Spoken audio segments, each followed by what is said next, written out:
Allez, nous sommes dans l'atelier du Crapaud Guindet avec Magali. Bonjour Magali. Bonjour. Vous êtes, on va découvrir votre métier de tapissier d'ameublement. Quelles sont les différentes facettes justement de ce métier de tapissier? Alors, tapissier d'ameublement, effectivement, c'est un terme un peu générique qui regroupe plusieurs métiers. Donc, on va avoir le tapissier, donc le garnisseur, donc celui qui va faire le garnissage des sièges, alors avec différentes techniques et différentes matières. On va avoir le tapissier villier, donc qui va aller en ville, donc qui va faire tout ce qui va être pose, donc pose éventuellement de tenture murale, de tringles à rideaux, de rideaux. Et on va avoir aussi la tapissière d'ameublement qui va confectionner tout ce qui va être rideaux, drapés, etc. Voilà. Donc on a ces trois facettes-là. Et il y avait encore une autre facette qui était le tapissier qui s'occupait plutôt des sols, donc tout ce qui était moquette, qui pouvait être cousu à la main, moquette tendue, voilà, qui se perd un peu, oui. Mais voilà. Depuis que les acariens sont arrivés, il y a moins de Oui, moquettes. c'est possible. Je vous parlais de ça parce qu'effectivement, on avait une petite discussion juste avant entre tapissière, tapissier, et qu'en fait, je vous appelle tapissière, vous m'avez dit, ouais, mais dans notre métier, c'est pas la même chose que ce que je fais forcément. Exactement, puisque ça détermine deux tâches différentes au sein d'un atelier de tapissier d'ameublement. Qu'est-ce qui vous a donné envie d'embrasser cette carrière, vous, de tapissier d'ameublement? C'est une succession de choses. Je voulais m'orienter vers un métier manuel, même si je l'ai fait un petit peu tardivement dans mon cursus scolaire. Après, un attrait certainement pour la décoration, même si c'est plutôt le côté très technique moi, qui m'intéresse vraiment. Et puis, je me suis essayée à ce métier-là et puis ça m'a plu. Mais vraiment, c'était l'idée aussi de faire quelque chose de concret à la fin d'une journée, d'avoir quelque chose de présent et qui a été réalisé. C'était surtout ça qui m'intéressait et que je trouvais plutôt gratifiant et voilà. On voit la différents sièges, vous avez parlé des différentes facettes de ce métier de tapissier d'ameublement. Concrètement, vous faites quoi sur un siège? Est-ce que vous rénovez simplement une tenture existante? Est-ce que vous changez la tenture? Alors, il y a différents cas de figure. Tout dépend en fait de l'état du siège quand il nous arrive. En l'occurrence, par exemple, le siège que l'on peut retrouver ici, ça c'est un travail de couverture, donc c'est un travail de changement de tissu, puisque le siège était en bon état, mais on a changé le tissu. Et le fauteuil que vous allez trouver à côté, là, on est sur ce qu'on appelle une réfection complète. Donc là, par contre, on a remis l'ossature à nu et on refait un garnissage en crin. Voilà, donc là on est sur un garnissage avec des sangles, des ressorts, du crin qui est façonné, une toile. Enfin voilà, là on est à milieu des étapes. Voilà, on n'a pas encore fini le cheminement. C'est un siège qui a une valeur particulière, une valeur sentimentale peut-être. Oui, c'est un siège, c'est du mobilier courant, mais c'est un joli siège empire, voilà, qui est d'époque, comme celui à gauche qui est un siège Louis XV. Voilà. Donc voilà, en fonction de ce qu'il y a à faire et puis de la demande du client, parce que parfois, selon l'usage, si c'est un usage au quotidien ou si c'est un usage de chambre, voilà, on ne fait pas forcément le même travail. Mais voilà, on peut très bien poser du tissu ou refaire une restauration complète. Et également au niveau du bois, puisque bien souvent, quand on fait une restauration complète en termes de garnissage, il faut aussi travailler sur l'ossature bois pour qu'elle tienne et que nous, on puisse garnir correctement derrière. Il y a un côté écologie avant l'heure dans vos métiers. Oui, parce que c'est vrai qu'on recycle, recycle. C'est-à-dire qu'on réutilise effectivement du mobilier que l'on a, qu'on va remettre éventuellement au goût du jour ou pas, parce qu'on peut aussi faire un travail de restitution et un travail, voilà, on va mettre un tissu qui va correspondre à l'époque du siège ou pas. Ça va être le client qui va choisir. Et puis on va utiliser aussi la plupart du temps quand même des matières naturelles. Ça va être des sangles de jute ou de lin. Les ressorts, ils sont en acier. Le crin, ça peut être du crin végétal ou du crin animal. Les toiles, elles sont toutes en coton. Voilà, on reste dans cette... c'est vrai que... Mais ça s'est toujours fait. C'est pas, voilà. Après, on a des matériaux aujourd'hui contemporains, ce qu'on appelle de la mousse, qui sont plutôt adaptés sur aussi des ossatures contemporaines, sur des créations, sur des choses qui n'auraient pas d'intérêt à être faites en crin. Il y a des tendances aussi du coup dans votre métier, je vois sur les différents tissus que vous pouvez utiliser. En même temps, vous devez conserver peut-être l'année de oui, du l'authenticité. siège, ouais, l'authenticité. L'authenticité. Après, il y a vraiment tous les cas de figure. C'est-à-dire qu'il y a ce côté. Alors, nous, on a un côté un petit peu puriste dans notre métier. C'est vrai qu'on aime bien respecter le style et les époques de ce que l'on restaure. Après, évidemment, l'idée aussi, c'est de ne pas rester fermé. Justement, c'est de montrer aussi, même à des générations, à de nouvelles générations, qu'on peut tout à fait avoir un siège de style ancien, mais mettre un tissu plus contemporain qui va leur plaire et pouvoir s'intégrer dans un intérieur d'aujourd'hui. Il n'y a pas de restriction à ce niveau-là. On peut orienter, mais on ne va pas décider à la place du client. S'il nous dit, voilà, je veux un siège qui soit très déco, on fera quelque chose de très comme déco. par exemple derrière. Voilà, là, par oui, exemple, voilà. exactement, sur un fauteuil. Donc ça, c'est un fauteuil qu'on appelle, hop, on va le voir de face. Donc c'est un fauteuil crapaud qui est une conception récente. C'est un fauteuil qui a été fait il y a 10-15 ans dans une semi-industrie. Et nous, on nous a demandé de changer le tissu, voilà, parce qu'il était abîmé. Donc voilà, là, on va sur un tissu un petit peu plus contemporain.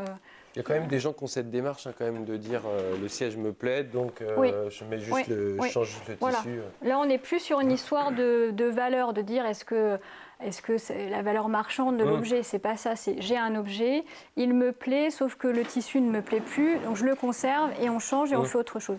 Donc ça, pour nous, c'est génial, parce que ça permet de faire durer les choses, et puis c'est tout le sens de notre métier, de remettre en circuit quelque chose, quoi. J'étais venu avec la radio à l'époque vous voir, Magali, vous aviez une apprentie, il y a aussi cette volonté, là je vois qu'il y a aussi un jeune à côté de vous, cette volonté de transmettre aussi votre savoir-faire. Alors effectivement, il y a ça aussi, l'entre...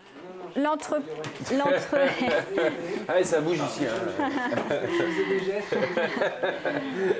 C'est Yoram et Cyril, Cyril qui vous rejoint, qui est votre mari, qui est restaurateur de meubles, et qui est en train de s'installer tranquillement. L'atelier, comme il est là aujourd'hui, ça fait 8 ans qu'on a ce nouvel atelier. L'idée d'avoir cet espace, c'était d'avoir un espace de travail pour pouvoir, d'une part, effectivement, pouvoir transmettre, donc soit par le biais de l'apprentissage, ou de pouvoir aussi embaucher. Parce que transmettre, c'est bien, l'apprenti, c'est bien, mais après, il faut qu'il trouve une embauche. Voilà. Donc, c'était de faire un atelier qui puisse avoir cette activité-là, et puis parce qu'aussi l'activité avait pris de l'ampleur, et donc voilà, c'était l'idée. Donc depuis qu'on est là, on a formé 2 apprentis, et puis on prend aussi de temps en temps des stagiaires. Après, il y a des périodes où on a beaucoup d'activités, on a moins de temps pour pouvoir se consacrer aussi à l'apprentissage, parce que ça demande quand même en général un investissement sur 2 ans. Donc le fait d'être plusieurs dans l'atelier, ça permet aussi de pouvoir le prendre en main, une personne ou une autre. Voilà, mais c'est vrai que de transmettre, ce qui n'est pas facile, parce que, mais c'est aussi intéressant de pouvoir se dire, voilà, je vais former un jeune, et puis lui, il va faire son parcours, et en général, on se rappelle de son maître d'apprentissage. Donc ça c'est sympa aussi, quoi. Atelier, et puis aussi showroom, ce qui vous permet de montrer quand même les réalisations que vous avez effectuées. C'est important, ça aussi. Oui. Alors souvent, quand on a fini des choses, effectivement, on les met en vitrine. Et puis, on a aussi une petite partie où nous, on achète des sièges, la plupart du temps anciens, on les restaure et on les propose aussi à notre clientèle. Parce qu'effectivement, tout le monde n'a pas forcément un siège déjà chez lui. Des fois, c'est parfois compliqué de faire la démarche d'acheter quelque chose parce qu'on n'en connaît pas l'état. Et on se dit, voilà, en termes de restauration, comment je vais faire? Donc voilà, ça permet d'avoir quelque chose qui est restauré de A à Z et de pouvoir le proposer en boutique. Ça garnit la boutique et puis ça permet aussi de pouvoir se meubler. Et c'est vrai que depuis quelques temps, et notamment avec le confinement, les gens ont envie d'être bien chez eux. Et c'est vrai qu'on a proposé pas mal de choses à des clients et c'est une période qui a été propice pour ça parce que voilà, je disais bah oui, il nous manque ça. Et puis de faire travailler aussi en local. Oui, je crois qu'il y a eu... Voilà, c'est vrai qu'on a vendu des sièges dans le quartier, des gens qu'on n'avait pas forcément rencontrés depuis qu'on est là, depuis 8 ans. Mais voilà, il y a eu cette... Oui, vous n'avez pas vraiment suivi, vous me disiez qu'il n'y avait pas de baisse d'activité, même au contraire, pour vous, ça fonctionne. Non, il y a eu cette période d'arrêt, comme tout le monde, qui était une période angoissante parce que voilà, quand on n'a pas une vision à long terme, voilà. Mais sortie du confinement, effectivement, on a eu beaucoup de demandes. Nos clients récurrents qui sont venus, voilà, on a ces projets-là, on veut les mettre en place. Et puis des gens qui ont découvert aussi notre boutique, parce que en étant confinés, ils ont un petit peu plus gravité autour de chez eux et moins loin. Donc ils disaient ah vous êtes là, bah oui, ça fait 8 ans qu'on est là, mais c'est normal. Des fois on a des chemins, on passe toujours au même endroit. Poids des habitudes. Voilà, exactement. Yoran, il fait quoi exactement là alors? Donc là, Yoran, il est en train de coller le galon, donc c'est le travail de finition sur ce siège. On peut finir de différentes façons, soit sur des clous décoratifs ou sur du galon. Et donc là, en l'occurrence, c'est un galon qui est collé avec une colle à tissu, voilà, qui va cacher nos fixations en dessous. Voilà. Sur des sièges comme celui-ci ou sur lesquels vous travaillez, vous avez une... parfois dans les artisanats d'art, les artisans nous disent « Moi, il faut que tout ce que je fais puisse être vu, en tout cas, toute la rénovation, la restauration, ou que ça puisse se défaire pour être refait plus tard. » Oui. Alors, vous êtes aussi oui, dans une démarche comme ça? Il y a effectivement ce côté réversible de la chose. Alors, notamment au niveau de la structure du siège. Quand je parlais de restauration de siège, c'est la partie dont s'occupe Cyril, mon mari. Effectivement, l'idée, c'est qu'un siège, les assemblages d'un siège puissent être désassemblés. Donc là, on est vraiment à l'écoute et vraiment dans cette optique d'utiliser les bonnes matières et les bonnes pratiques. Voilà. Après, effectivement, aussi dans le travail de garnissage, dans le travail de couverture, d'utiliser les bonnes fixations, de ne pas être trop interventionniste et de ne pas abîmer le siège, de façon à ce que, effectivement, le jour où il y a un tapissier qui va retravailler dessus pour enlever les semences, pour enlever tout notre garnissage, il faut que ce soit fait correctement, voilà, dans cette idée-là. Faire durer, c'est pas qu'à un instant T. Je dis pas, voilà, il faut penser à dans 10, 15, 20 ans, quand tu auras besoin de faire refaire. Vous avez des souvenirs ou anecdotes de pièces en particulier qui vous ont marqué dans votre travail, soit par la date, l'histoire en tout cas, ou par je sais pas, la tâche, l'ampleur Après, alors l'ampleur pour ça, oui, alors pour l'objet en tant que tel, parce que par exemple sur la période Art Nouveau, c'est une période qui est assez courte, donc c'est vrai qu'on a peu l'occasion de restaurer des sièges de cette époque-là. Et on a eu l'occasion de restaurer une série de chaises et de sièges qui étaient donc en bois de citronnier, ce qui est assez rare. Avec l'Art Nouveau, c'est tout en sculpture, c'est voilà, du feuillage, c'est vraiment très très fin comme travail. Et aussi au niveau du garnissage. Donc voilà, ça c'était des pièces assez rare, donc forcément c'est quelque chose qui reste à l'esprit. Et puis après en ampleur, là en 2020 on a fait un très très beau chantier de tenture murale dans un château dans l'Orne, à côté du Haras du Pin, qui nous a demandé 15 jours de travail.